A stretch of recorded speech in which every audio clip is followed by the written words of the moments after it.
जी तालिबात, अस्सलाम वालेकुम वरहमतुल्लाहि वबरकातुहू। गुज़िश्ता लेक्चर में हमने देखा कि किस तरीके से कार्बोहाइड्रेट को क्लासिफाई किया गया आपाशिकी की बुनियाद पर मोनोसैकेराइड, ओलिगोसैकेराइड और पॉलीसैकेराइड में। उनकी तारीफ़ात और उनकी मुख्तलिफ मिसालें हमने उस क्लासिफिकेशन के दौरान देखी। आइए अब हम आगे बढ़ते हैं और चलते हैं ग्लूकोज की तैयारी के तरीक़ों की तरफ। Now, so far your syllabus is concerned, there are two methods by which glucose can be prepared. ठीक है, ग्लूकोज तैयार करने के लिए आपके सिलेबस में दो तरीके दिए गए हैं। पहला तरीका जो हमने यहाँ दिया है वो है तजुर्बागाह का तरीका, जिसको हम लेबोरेटरी मेथड भी कहते हैं, और दूसरा तरीका है तिजारती तरीका, दैट इज़ कमर्शियल मेथड। यानी अगर हमको कमर्शियली तैयार करना है, बड़े पैमाने पर अगर हमको तैयार करना है, तो वो तरीका इस्तेमाल किया जाएगा। ठीक है, जिसमें हम इस्तेमाल करते हैं स्टार्च का। और जब हमको तजुर्बा का तरीका पूछा जाएगा, यानी कम पैमाने पर अगर हमको तैयार करना है, ठीक है, लेबोरेटरी मेथड अगर हमको यूज़ करना है ग्लूकोज तैयार करने के लिए, तब हम उसमें इस्तेमाल करते हैं सुक्रोज का। ठीक है, नो क्लासिफिकेशन हमने पढ़ा है और हमने देखा है कि sucrose is an example of disaccharide and starch is an example of polysaccharide. तो डाइसैकेराइड हो या पॉलीसैकेराइड हो, ये ऐसे कार्बोहाइड्रेट हैं जिनकी आपाशिकी की जा सकती है, दैट अंडरगो व्हाट, हाइड्रोलिसिस। और इसीलिए आप देख रहे हैं क्या लिखा हुआ है यहाँ पर, बाय हाइड्रोलिसिस ऑफ सुक्रोज, यानी हम यहाँ पर गन्ने की शक्कर, ठीक है, केन शुगर का हम इस्तेमाल करेंगे, उसकी आपाशिकी करेंगे। ठीक है, तजुर्बा के तरीके में। और बड़े पैमाने पर अगर हमको तैयार करना है, तब वहाँ हम तब्दील करेंगे पॉलीसैकेराइड को, यानी स्टार्च को, में मोनोसैकेराइड में, दैट इज ग्लूकोज के अंदर।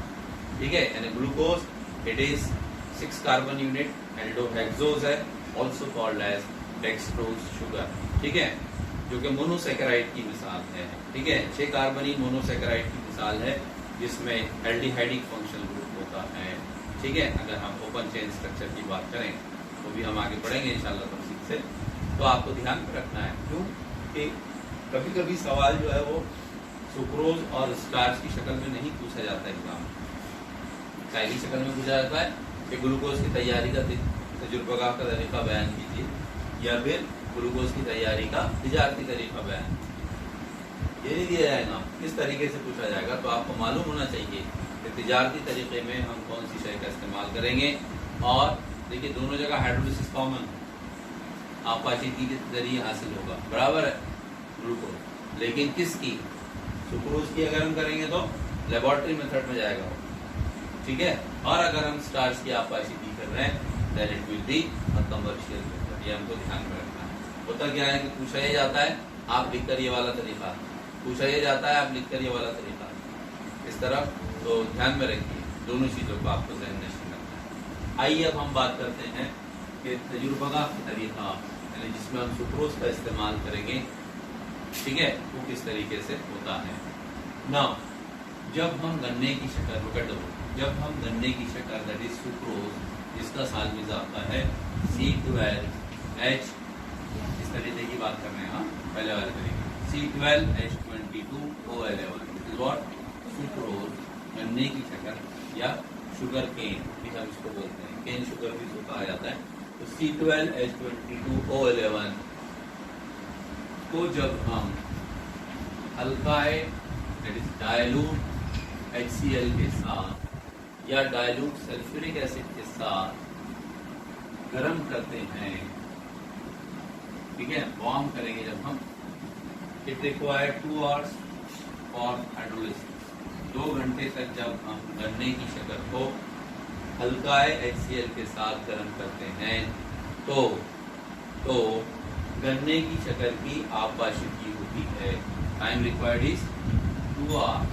ध्यान में रखिए, 2 घंटे तक जो है वो हम रिएक्शन कराएंगे, नतीजे में गन्ने की शक्कर की आपाशिकी होगी, और आपाशिकी के नतीजे में we will get what, glucose and fructose. Hydrolysis हो जाएगी, और हाइड्रोलिसिस के नतीजे में will get C6H12O6 plus C6H12O6। देखिए मैंने दो ट्वाइस करके नहीं लिखा है, यहाँ पर ट्वाइस करके क्यों नहीं लिखा गया है? इसलिए नहीं लिखा गया है कि ये दोनों they are monosaccharide but they are different sugar. एक है ग्लूकोज, ठीक है, एक है ग्लूकोज और दूसरा है फ्रुक्टोज, ठीक है। Glucose is an example of aldohexose. ध्यान में रखिए, बार बार बोल रहा हूँ मैं, एल्डोहेक्सोज क्लासिफिकेशन का क्वेश्चन आया तो ध्यान में होना चाहिए। Then fructose is an example of कीटोहेक्सोज।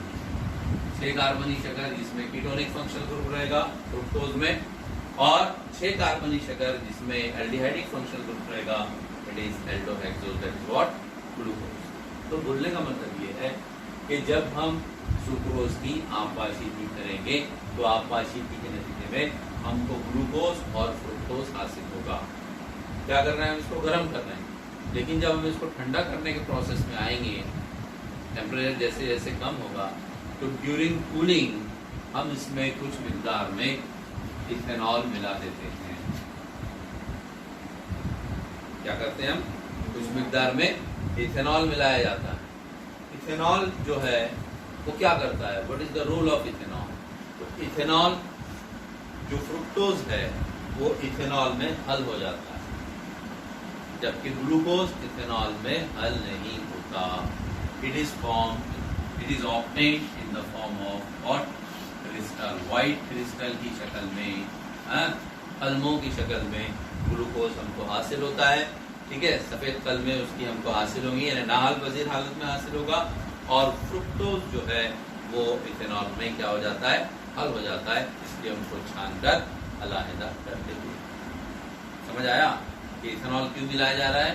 इसलिए मिलाया जा रहा है कि वो जो रिएक्शन मिक्सचर में दोनों चीजें हैं कि जिनको अलहदा करना मुश्किल काम होगा, इसलिए वो इथेनॉल मिलाते हैं। तो इथेनॉल क्या करता है? फ्रुक्टोज को हल कर लेता है। फ्रुक्टोज हल पजीर है इथेनॉल में, जबकि ग्लूकोज नहीं। इस तरह एक कलमी शक्ल में अलहदा हो जाएगा और एक महलूल में हल पजीर हालत में रहेगा। इस तरह उनको छानकर अलग किया जाएगा। ये जो ग्लूकोज की कलमें हमको हासिल होंगी, ये कलमें हासिल करने का जो अमल है वो तेज हो, इसके लिए पहले से तैयार शुदा ग्लूकोज की चंद कलमें इसके अंदर मिलाई जाती हैं। क्या की जाती है? पहले से तैयार शुदा ग्लूकोज की कुछ कलमें इसके अंदर मिलाई जाएंगी, जिसकी वजह से जो कलमें हासिल होने का जो अमल है, क्रिस्टल फॉर्मेशन का जो अमल है ग्लूकोज की, वो तेज हो जाता है। The process is called as, this process is called as seeding। क्या कहते हैं उसको? SEEDing, seeding। और जो तैयार शुदा कलमें आप ग्लूकोज की मिला रहे हैं, वो कलमें जो सीडिंग का अमल अंजाम देती हैं, they are called as seeding agent। समझ आया? ठीक है ना। हम छान कर अलग कर लेंगे, और अलग करने के बाद रिक्रिस्टलाइजेशन का जो काम है वो मिथिल अल्कोहल के जरिए जो है वो किया जाता है। इस तरह हम तब्दील करते हैं इसको, सुक्रोज को, जिस एग्जांपल ऑफ डाइसैकेराइड, ठीक है, मोनोसैकेराइड में, दैट इज ग्लूकोज और फ्रुक्टोज में। यहाँ पर हम पढ़ रहे हैं ग्लूकोज की तैयारी के तरीके, इसलिए हम जोर काय पर देंगे? ग्लूकोज। ठीक है, ये आपको बात ध्यान में रखनी है। नाउ दूसरा तरीका जो है वो है तिजारती तरीका। ये तरीका हमने जो पढ़ा ये क्या कहलाता है जी? तजुर्बा का तरीका कहलाता है। ध्यान में रखिए, लेबोरेटरी मेथड जैसी आया फौरन ज़हन में स्ट्राइक होना चाहिए कि हम इस्तेमाल करेंगे क्या?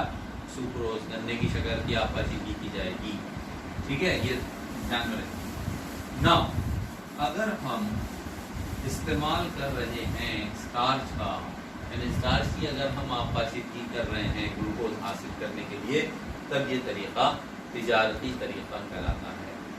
नाउ तिजारती तरीके में ग्लूकोज तब्दील होगा, ग्लूकोज हासिल होगा स्टार्च के जरिए, C6H10O5/X।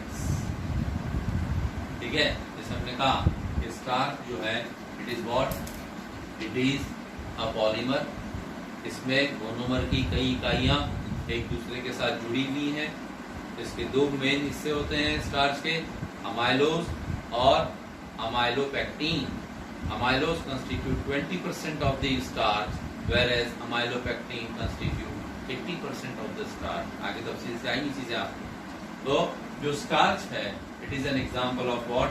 पॉलीसैकेराइड। ध्यान में रखिए, क्वेश्चन ऐसा भी आ सकता है कि पॉलीसैकेराइड को आप मोनोसैकेराइड में किस तरह तब्दील करेंगे। तो पॉलीसैकेराइड, ठीक है, की मिसाल है कौन? स्टार्च। फॉर्मूला है C6H10O5 by X plus. Now this is treated with dilute sulfuric acid. ध्यान में रखिए, डाइल्यूट सल्फ्यूरिक एसिड के साथ में इसको अमल कराते हैं। इसको अमल कराएंगे स्टार्च को डाइल्यूट सल्फ्यूरिक एसिड के साथ। दो स्टार्च को हम रिएक्शन कराएंगे डाइल्यूट सल्फ्यूरिक एसिड के साथ। डाइल्यूट सल्फ्यूरिक एसिड मतलब पानी की वाफिर मिकदार है वहां पर, ठीक है। Now temperature required is 393 kelvin, 393 kelvin पर ये रिएक्शन होता है एट 2 to 3 एटमॉस्फेरिक प्रेशर। और hydrolysis time required is half hour. आधे घंटे तक के जब हम रिएक्शन कराएंगे तब स्टार्च की आपाशिकी होगी और आपाशिकी के नतीजे में हमको ग्लूकोज C6H12O6 की बेशुमार इकाइयां हासिल होती हैं, ठीक है। देखिए यहाँ पर C6H10O5/X है, मतलब ये इकाइयां आपस में एक दूसरे से कनेक्टेड हैं, they are in the form of polymer, ठीक है। और हाइड्रोलिसिस के नतीजे में अब वो इकाइयां क्या हो गई? टूटकर सेपरेट हो गई, कन्वर्ट हो गई मोनोसैकेराइड में, and that is what? Glucose के नतीजे। नो, ये जो ग्लूकोज हमको मिला हाइड्रोलिसिस के नतीजे में, ये अल्पजीर हालत में रहेगा महलूल में। सडनली वो क्रिस्टल फॉर्म में नहीं बनता है, ठीक है, महलूल की हालत में रहेगा। नाउ अब क्या किया जाता है? इस ग्लूकोज को हम कैल्शियम कार्बोनेट के साथ अमल कराया जाता है। यानी जब हम, ध्यान दीजिएगा, जब हम कमर्शियली ग्लूकोज तैयार करेंगे तो उसके अंदर हम इस्तेमाल करते हैं चूने के पत्थर का, लाइमस्टोन का इस्तेमाल किया जाता है, कैल्शियम कार्बोनेट का इस्तेमाल किया जाता है। Now this calcium carbonate it neutralises the acidic nature of glucose. देखिए रिएक्शन क्या के साथ में हो रहा है? Sulphuric acid. सल्फ्यूरिक एसिड ताकतवर तेजाब, ताकतवर तेजाब इस महलूल के अंदर रहेगा ग्लूकोज का जो हमको मिलेगा, ठीक है। नाउ अगर तेजाबी ग्लूकोज का इस्तेमाल किया गया तो वो सेहत के लिए हानिकारक होता है, नुकसानदेह होता है। इसलिए क्या करते हैं? उसकी तेजाबियत को जायल करने के लिए, उसकी तेजाबियत को खत्म करने के लिए उसके अंदर चूने का पत्थर मिलाते हैं, ठीक है। अब ये क्या करता है? कैल्शियम कार्बोनेट महलूल में मौजूद जो सल्फ्यूरिक एसिड है उसको न्यूट्रलाइज करता है, ठीक है। यानी वो सल्फ्यूरिक एसिड के साथ में क्या करेगा?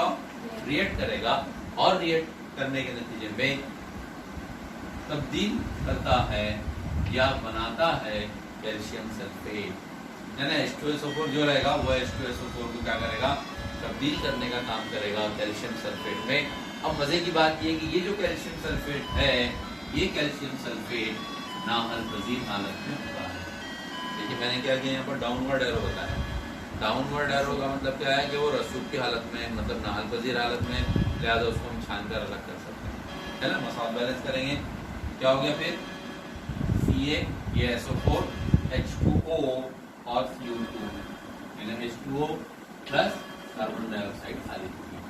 इस तरह the acidic nature of this solution, glucose solution, is neutralised by using what? Calcium carbonate. ऐसे कैल्शियम सल्फेट की, नाअल्पजीर कैल्शियम सल्फेट की तैयारी के जरिए, ठीक है। अब क्या होता है कि जो ग्लूकोज अब मिला वो तेजाबी खासियत से तो पाक हो गया, लेकिन उसका जो रंग है वो मटियाला होता है, बहुत ज्यादा क्लियर, साफ, व्हाइट एकदम। जो हम इस्तेमाल देखते हैं मार्केट के अंदर, जो ग्लूकोज हम देखते हैं डब्बों के अंदर, है ना, लेके आते हैं, तो कितना व्हाइट होता है, वैसा नहीं रहता है, ठीक है। और वैसे के वैसे ग्लूकोज अगर मार्केट में उतारेंगे कंपनी तो क्या होगा? कोई खरीदेगा क्या? नहीं, क्योंकि सीरत के साथ साथ सूरत भी अच्छी होनी चाहिए, ऐसा बोला जाता है, बराबर है। तो क्या किया जाता है कि इसके गदलेपन को दूर करने के लिए, इसके मटियालेपन को दूर करने के लिए उसमें हैवानी चारकोल मिलाया जाता है, एनिमल चारकोल उसके अंदर मिलाया जाता है, चारकोल सफूफ उसके अंदर मिलाया जाता है। और चारकोल सफूफ बतौर हाबिस शय काम करता है। जिस तरह हम देखते हैं कि जो पानी गंदा होता है उसको साफ करने के लिए हम फिल्टरी का इस्तेमाल करते हैं। हमने 11वीं क्लास में पढ़ा है हाबिस शय, महफूज शय, एहतसाब, है ना, पढ़ा है हमने सब ये। तो फिल्टरी क्या करती है, जो इम्प्योरिटीज़ होती हैं जो पानी को गदला बनाती हैं, मटियाला बनाती हैं, उस इम्प्योरिटीज़ को अपनी सतह पर जमा कर लेती है, नतीजे में पानी साफ हो जाता है। ये हम मलकापुर में तो खैर हम बहुत बार बारिश में इस्तेमाल करते ही बराबर है पानी को साफ करने के लिए। तो पॉइंट इज, बोलने का मतलब ये है कि मटियाले रंग को दूर करने के लिए हम उसमें चारकोल सफूफ मिलाते हैं। तो चारकोल सफूफ मिलाने के नतीजे में क्या होता है कि उसका मटियालापन दूर हो जाता है एंड वी गेट, ठीक है। फिर हम उसको क्या करते हैं, एवेपोरेट करते हैं, यानी कलमाओं का प्रोसेस किया जाएगा मिथिल अल्कोहल के जरिए। नतीजे में फिर हमको सफ़ेद तल में जो है वो ग्लूकोज की हासिल होती है। इस तरह जो नॉन शुगर है starch, which is the non sugar polysaccharide, they are non sugar, बराबर है, वो हाइड्रोलिसिस के नतीजे में कन्वर्ट की जाती है शुगर में, दैट इज ग्लूकोज में, ठीक है।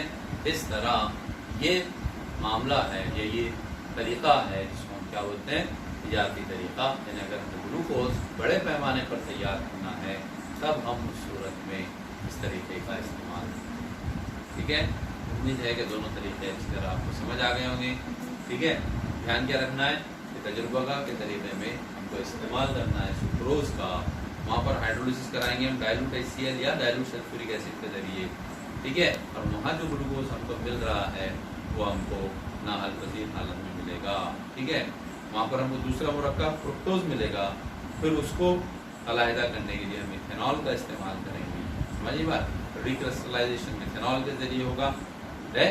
दूसरे तरीके में हम पॉलीसैकेराइड स्टार्च का इस्तेमाल करेंगे और हाइड्रोलिसिस के नतीजे में ग्लूकोज हासिल करेंगे। लेकिन यहाँ हम इस्तेमाल करेंगे इसका कैल्शियम कार्बोनेट का। साइंसी वजह पूछी जा सकती है, 1 नंबर का जो क्वेश्चन आता है ना, शॉर्ट क्वेश्चन, उसमें पूछा जा सकता है, what is the role of calcium carbonate in the commercial method of preparation of glucose, ठीक है। आपको ध्यान रखना है कि कैल्शियम कार्बोनेट जो है वो मैलूल की तेजाबियत को खत्म करने का काम करता है, ठीक है। इस तरीके से ये हुई ग्लूकोज की तैयारी की दोनों तरीके। उम्मीद है कि अच्छे समझ आ गए होंगे। एग्ज़ाम में बहुत बार कोई एक तरीका पूछा जाता है, कभी ये तरीका पूछा जाता है, कभी ये तरीका पूछा जाता है, ध्यान रखिए। तो केयरफुली आपके साथ आप इसको पढ़ते जाइए, तो इंशाअल्लाह ज़्यादा से ज़्यादा आपका स्कोरिंग होगा, नॉलेज आपकी बहुत अच्छी होगी। इंशाअल्लाह हम बात करेंगे ग्लूकोज के कुछ रिएक्शंस के बारे में। देखिए, ग्लूकोज की 2 तरह की साफ जो है वो पाई जाती है, एक ओपन चेन स्ट्रक्चर और दूसरा close chain structure. Open chain structures में हम ग्लूकोज को ज़ाहिर करते हैं, स्ट्रक्चरल फार्मूले को ज़ाहिर करते हैं फिशर प्रोजेक्शन फार्मूले की शक्ल में, और जो रिंग स्ट्रक्चर्स होती हैं, क्लोज चेन जिसको मैं कह रहा हूँ, रिंग स्ट्रक्चर जो होती हैं वो हैवर्थ फॉर्म में हम उसको ज़ाहिर करते हैं। Fischer form of the glucose convert into what, Haworth, ठीक है। नाउ कुछ रिएक्शन ग्लूकोज के ऐसे हैं जो ये जाहिर करते हैं कि ग्लूकोज की साह ओपन चेन होती है on the basis of some certain reactions, ठीक है। फ्री CHO ग्रुप को इंडिकेट करते हैं, वो फ्री OH ग्रुप को इंडिकेट करते हैं, वो ओपन चेन 6 कार्बन की जंजीर को इंडिकेट करते हैं। कुछ रिएक्शंस ऐसे हैं जिन्हें उसकी बुनियाद पर ये समझा जाता है कि जो स्ट्रक्चर है ग्लूकोज का वो कैसा है, ओपन चेन स्ट्रक्चर है। और कुछ रिएक्शंस ऐसे हैं जो इस बात की तरफ इशारा करते हैं कि ग्लूकोज का जो स्ट्रक्चर है वो क्लोज चेन या रिंग स्ट्रक्चर हो रहा है, ठीक है। तो किस तरीके से फिशर प्रोजेक्शन फार्मूला कन्वर्ट होता है हैवर्थ फार्मूले में, इंशाअल्लाह हम आगे के लेक्चर्स में तफसील से बात करेंगे। तब तक अस्सलाम वालेकुम।